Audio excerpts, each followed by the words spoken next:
you lived your life in a bubble, literally a bubble of information, a bubble of perception, and someone's come along without any warning and popped the bloody thing. And suddenly everything that was outside the bubble was pouring in. So my mind is absolutely awash with information, concepts, insights. What the hell's going on? A chaotic mass of information and thought and everything. You say to people, who are you? You say, well, I'm Bill, I come from Manchester and I drive a bus. No, that's what you're experiencing. Bill is the name of your current experience. What you are is consciousness having that experience. These are not who we are. They are experiences that our consciousness is having, our awareness is having. And once you start self-identifying with the label, you start looking at yourself in terms of little me. I am my label. I am Ethel who works on the checkout at Tesco. That's all I am. No, you are an expression of infinite awareness having an experience called Ethel on the checkout. And this might seem like esoteric navel gazing, but it's not. It's a totally different way of interacting with the world, and it's a total different way of self-identifying yourself. Because when you say I am are, and the labels then follow, you are self-identifying with limitation. You're self-identifying, I am my experience. And if I'm born in Leicester in a working class council house, then that defines me. That's who I am. No, that's just where you were born. You have the potential to be whatever you want to be and whatever you choose to be. But what we've got now is a massive extension even of that, whereby your label is everything. Not only are people defining themselves by the labels, the world is increasingly defining them more than ever before by them. And this is where what we call today identity politics comes from, where it's not about what is right or fair or just, which is surely the way to look at anything. It's how does this affect my label? So people are constantly judging the world by how it affects their label, instead of saying, well, hold on a minute, never mind all that. Is it right? Is it fair? Is it just? No matter what label we're talking about, is it fair? Is it just? Is it right? And so what you have is a situation where we have developed this belief among increasing numbers of people, particularly young people through the universities and colleges, whereby you judge everyone by a group, and then you tag the group, whether it's good or not good. So therefore, instead of seeing a world of individuals with individual thoughts, opinions, observations, you judge everyone by a group. All these things are within us, and experience brings them out. And if you don't have experience, often they don't come out. What we've been developing is a population of emotionally weak people who perceive themselves in terms of victims. When you have challenges in life and you meet them, it brings something out of you. If you said to me, who are you? I would say, I am awareness. I am a state of being aware. Forget the body, forget everything. In my base form, I am a state of awareness. I am a point of attention within an infinite stream of awareness. And you are a point of attention in the same stream of awareness, and so's everybody else. When people leave the body, they've got no eyes, but they can still see. They've got no brain, but they can still think. It's because they are consciousness, and consciousness has the ability to hear, think, everything.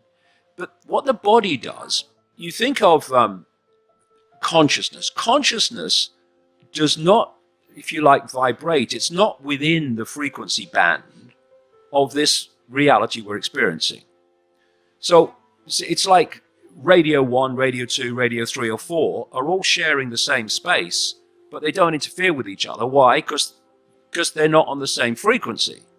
So consciousness is not in the range of frequency that we are directly experiencing in what we call the physical world. So to experience this band of frequency, this reality, our consciousness takes on what we call an external form, which is operating within the frequency band of this world. Remember that you are what you are. And what you are now can be something else whenever you choose to become the totality of what you are instead of the little me that you think you are. But if you look at it, the people who are abusing you, who are telling you you're not good enough, well, who the hell are they? Who are they? Who are they? Why do they matter? What the hell does it matter what they think about you? What does it matter? Oh, that person doesn't like you, gives you a hard time. Well, go and find someone else then. Stop interacting with them. Go and find some other people to interact with. Who are these people? Why are you allowing your life to be dictated by the opinions of other people? You are unique. So why are you worried about what they think? Why are you even worried, if you get it down to real basics, what your parents think of you? Because you are what you are. For me, the greatest gift you can give to your kids is to allow them to be what they are, to allow them to go in the direction that they feel to go into, instead of dictating to them the direction their life should take. Oh, you can't do that, or you can't do that, or what will the neighbors think? I mean, what will the neighbors think? Who cares? Let them think what they like. It doesn't matter. And I'll tell you from experience, it really doesn't matter what people say about you, what people do about you, what people think about you, so long as you don't care. Once you care about what other people think about you, they have control of your life. That'll be the frickin' day. We're all individual expressions of the same consciousness, just having different experiences. And we should start supporting each other and seeing us all as one consciousness having different experiences, instead of self-identifying with all these bloody labels. Self-identifying with labels. Stop saying that's who I am. No, that's what you're experiencing. What you are is the awareness, the eternal state of awareness that is having the experience. And if you come from that point of view, the slings and arrows of outrageous fortune and outrageous abuse and Twitter storms are like, but if you identify with the labels, it becomes massive, it becomes all-encompassing. The world is controlled and humanity is controlled and controls itself and creates the very ground for which divide and rule is possible, which allows the few to control the many, through its obsession with labels. When you're in a world, a programmed world with such narrow programmed perceptions of reality, if you stray beyond that, you're going to get laughed at, you're going to get ridiculed, you're going to get abused. So what? It doesn't matter. It only matters if you think it matters. If you have a population that is living a reality which actually doesn't exist, but they experience it as if it does, you've already put them in a cul-de-sac of perception. And that's where you want them. If the few are going to control the many, you can't have an enlightened population. You've got to have an ignorant population that believes in things that aren't real.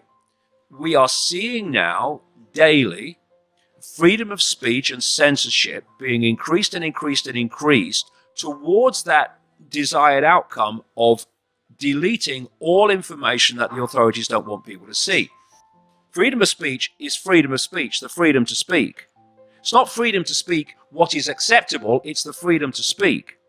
And once anyone is censored, freedom of speech is dead, because what's left is only what is acceptable to speak, and that's not freedom of speech. And then what they've done, and what they're doing all the time, is squeezing that acceptability, so freedom of speech gets narrower and narrower until it disappears altogether.